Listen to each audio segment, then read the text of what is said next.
Siapa yang pernah menonton film Samurai X? Kenshin Himura atau Battlesai? Dalam filmnya membawa senjata pedang tajam yang kita kenal di Indonesia dengan nama samurai. Kata samurai sendiri ternyata memiliki dua makna loh guys. Makna yang pertama adalah pedang khas Jepang yang tajam dan melengkung yang di dalam istilah Jepangnya disebut dengan katana. Dan makna yang kedua adalah anggota kelas militer dari kalangan sosial tinggi pada abad 11 hingga 19 di Jepang. Nah guys, kali ini kita akan mengintip bagaimana sih proses pembuatan samurai ini. Sebelum itu, jangan lupa subscribe, like, komen, dan share ya guys, agar kamu tidak ketinggalan info-info menarik dan menambah wawasan kalian.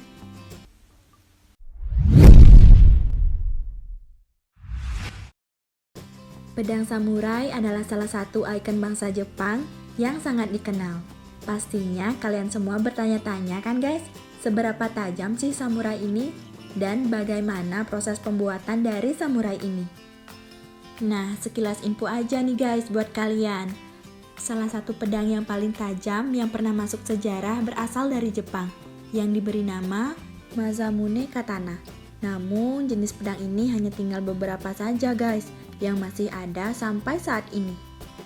Pedang samurai ternyata ada banyak jenisnya loh guys.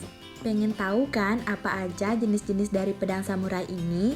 Yuk kita cari tahu. Yang pertama ada katana. Katana merupakan pedang khas kaum samurai, berfungsi untuk membela diri dan juga untuk mempresentasikan status sosialnya. Katana biasanya digunakan untuk perang terbuka. Pedang ini biasanya dibawa berpasangan dengan wakizashi atau tanto yang digunakan untuk pertarungan jarak dekat. Yang kedua adalah nodachi dan odachi. Nodachi dan odachi merupakan kategori pedang panjang. Panjangnya berkisar antara 90 sampai 140 cm. Orang Jepang sendiri jarang yang ahli menggunakan nodachi atau odachi karena faktor ukuran dan tekniknya yang berbeda. Namun daya gempur pedang jenis ini sangat luar biasa guys. Bahkan dikatakan bila seorang samurai sudah lihai menggunakan nodachi atau odachi, ia bisa membelah penunggang kuda sekaligus dengan kudanya. Bisa dibayangkan gak tuh guys seberapa tajam pedang jenis ini? Tajam banget kan? Sampai-sampai bisa membelah penunggang sekaligus dengan kudanya. Berikutnya kita lanjut ke jenis pedang yang ketiga, yaitu kodachi. Kodachi ini tergolong ke dalam pedang tanggung. Terlalu pendek jika dibilang katana, namun terlalu panjang jika disebut wakizashi. Pedang ini sangatlah ringan, sehingga samurai yang menggunakannya bisa mengayunkannya dengan cepat dan mudah untuk menangkis serangan dari pedang lawannya. Jenis pedang yang keempat adalah tachi. Tachi adalah jenis pedang yang lebih melengkung dan sedikit lebih panjang daripada katana. Yang kelima adalah ninjato. Ninjato merupakan pedang para ninja. Selain katana, ninjato banyak digunakan oleh para ninja karena ringkas dan ringan sehingga mudah untuk dimasukkan ke dalam baju. Perbedaan mendasar antara ninjato dan katana terletak pada bentuknya saja guys. Katana dibuat melengkung, sedangkan ninjato dibuat lurus. Yang keenam adalah naginata. Naginata merupakan tombak dengan mata pisau katana. Biasanya digunakan oleh prajurit wanita dalam pertarungan jarak menengah. Ganggangnya dibuat dari kayu dan mata bilahnya melengkung. Naginata sangatlah cocok untuk tipe pertempuran chaos. Jenis pedang samurai yang terakhir adalah nagamaki. Nagamaki adalah bilah yang panjangnya sama dengan ganggangnya. Bilahnya bermata tunggal dan terkadang menyerupai naginata. Namun perbedaan utama adalah suka dari nagamaki bukan poros kayu sederhana seperti di naginata, melainkan dibuat seperti suka katana. Pedang ini digunakan untuk serangan mendadak. Selama pertengahan zaman Muroma, nagamaki mencapai puncak kejayaannya. Nagamaki dianggap sebagai senjata yang disukai oleh Oda Nobunaga. Nah guys, kalian udah pada tahu belum mengapa pedang samurai bisa sangat tajam dan memiliki berat yang sangat ringan? Ternyata rahasianya terletak pada material yang dipakai. Dari hasil penelitian menunjukkan bahwa material utama pedang samurai adalah titanium. sebuah unsur kimia dengan nomor atom 22 dalam tabel periodik kimia dengan simbol Ti. Titanium memiliki warna putih metalik keperakan seperti bilah pedang katana yang terlihat indah dan berkilau. Titanium merupakan logam yang sangat kuat, ringan, tahan terhadap korosi, tahan terhadap air laut, dan klorin. Keunikan lain dari titanium adalah apabila dipakai untuk memotong suatu benda lain, maka pedang ini akan semakin tajam, guys. Selanjutnya kita ke bagian pedang samurai. Samurai adalah pedang Jepang kuno. Samurai ini dikenal sebagai senjata paling mematikan dari kesatria samurai dalam peperangan. Orang Jepang memberikan istilah pada masing-masing bagian pedang samurai. Nih, aku kasih tahu ya guys, bagian-bagian dari pedang samurai ini. Bagian dari pedang samurai yang pertama adalah suka. Suka adalah bagian pegangan dari katana, atau biasa disebut juga handle. Panjangnya sekitar 30 cm yang berfungsi sebagai pegangan kedua tangan. Biasanya pada bagian suka ini juga terdapat suka ito. Suka ito adalah hiasan yang terbuat dari sutra yang dililitkan pada suka. Bagian yang kedua adalah suba. Suba adalah bagian pelindung untuk tangan.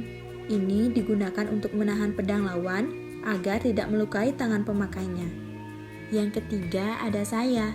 Saya adalah sarung pedang yang berfungsi menyimpan pedang ketika tidak dipakai. Sarung ini berfungsi untuk melindungi dari tajamnya bilah pedang yang dibawa oleh para samurai dengan cara digantungkan di punggung mereka. Yang keempat ada nagasa. Nagasa adalah bilah pedangnya yang memiliki ketajaman dengan panjang sekitar 75 cm. Nagasa sangat mengkilap karena dalam proses pengasahannya menggunakan beberapa tipe batu. Yang kelima ada nagako. Nagako adalah bagian pangkal dari bilah pedang Jepang, guys. Bagian ini yang dimasukkan ke dalam suka atau pegangan pedang tadi. Yang keenam ada mekugi. Mekugi merupakan pasak pengunci yang terbuat dari potongan kayu kecil. Penggunaan mekugi dimaksudkan untuk mengencangkan bilah agar tertancap kuat pada pegangan pedang Jepang. Yang ketujuh ada kisaki. Kisaki merupakan ujung tusuk terdepan yang terdapat pada sebilah pedang katana. Kisaki digunakan untuk menusuk dan menembus armor lawan. Dan bagian ke-8 atau yang terakhir dari pedang samurai adalah habaki. Habaki adalah istilah yang digunakan untuk bagian leher pedang. Habaki berfungsi untuk mengencangkan antara pangkal pedang dengan pegangannya. Biasanya terbuat dari logam berwarna kuning atau putih, tapi seringnya terbuat dari tembaga. Untuk membuat samurai yang tajam dan kuat, tidaklah mudah, guys. Samurai bagi orang Jepang adalah merupakan sebuah mahakarya. Sehingga semangat sang pembuat pedang juga ikut tertempa ke dalamnya, guys.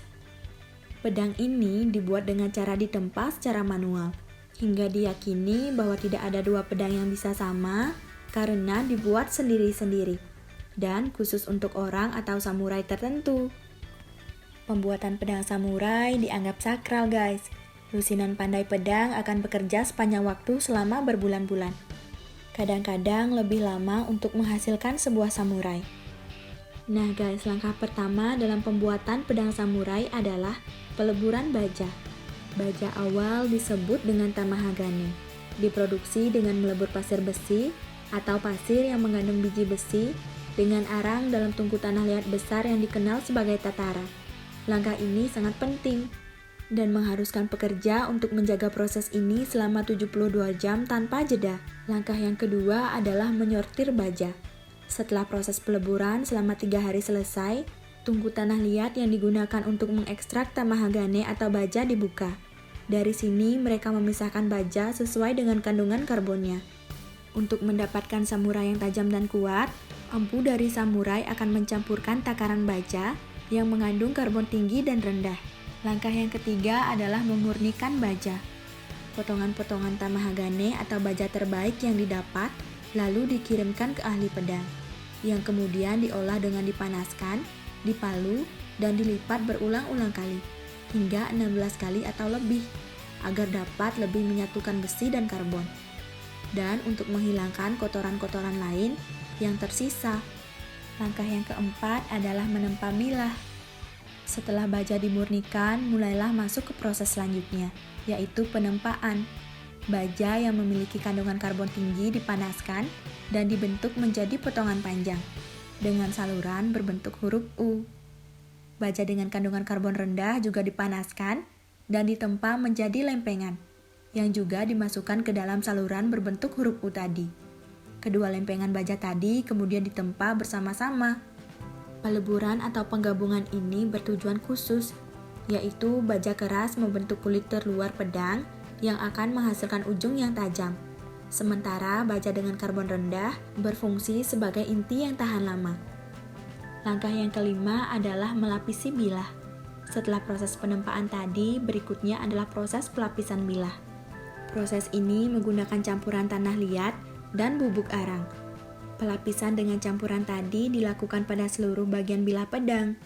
Ini berfungsi untuk melindungi bilah dan untuk memberikannya desain bergelombang khasnya, yang disebut hamon. Setelah dilapisi bilah, pedang ini kemudian dipanaskan hingga tepat di bawah 815 derajat Celcius. Langkah yang keenam adalah melengkungkan bilahnya. Setelah dipanaskan pada proses tadi, bilah kemudian didinginkan ke dalam air. Perbedaan suhu yang tinggi dan kecepatan proses yang dilakukan membentuk bilah pedang samurai yang melengkung seperti yang sering kita lihat. Langkah yang ketujuh adalah memoles bilahnya. Setelah bilah sepenuhnya ditempa, mulailah proses pemolesan atau penghalusan yang dilakukan oleh ahli pedang. Pemolesan dan pengasahan dilakukan dengan serangkaian batu gerinda agar samurai ini menjadi tajam dan mengkilap. Langkah pemolesan ini dilakukan lumayan lama, guys. Bisa memakan waktu beberapa minggu, bahkan kadang-kadang berbulan-bulan. Langkah yang ke-8 adalah perakitan. Setelah proses pemolesan selesai, mulailah samurai ini dirakit. Ahli pedang akan memasang pisau dengan ganggangnya, merakit dengan sarungnya dan memberikan hiasan pada pegangan, dan juga pada sarungnya. Sentuhan akhir ini akan menghasilkan karya seni untuk melengkapi samurai. Langkah yang terakhir dalam pembuatan pedang samurai adalah pemeriksaan akhir. Pedang yang sudah selesai dirakit kemudian dicek ulang oleh si ahli pedang. Jika hasilnya sudah memenuhi standar, pedang samurai ini siap untuk diberikan kepada tuan barunya, guys. Nah, itu dia guys keseluruhan proses pembuatan pedang samurai ini. Ternyata membuat sebuah mahakarya itu tidaklah mudah, membutuhkan waktu dan kerja keras. Seperti membuat pedang samurai ini, guys. Sampai di sini dulu ya guys video kita kali ini. Jangan lupa untuk terus tonton video di channel YouTube ini agar menambah wawasan kalian, dan sampai jumpa di video berikutnya.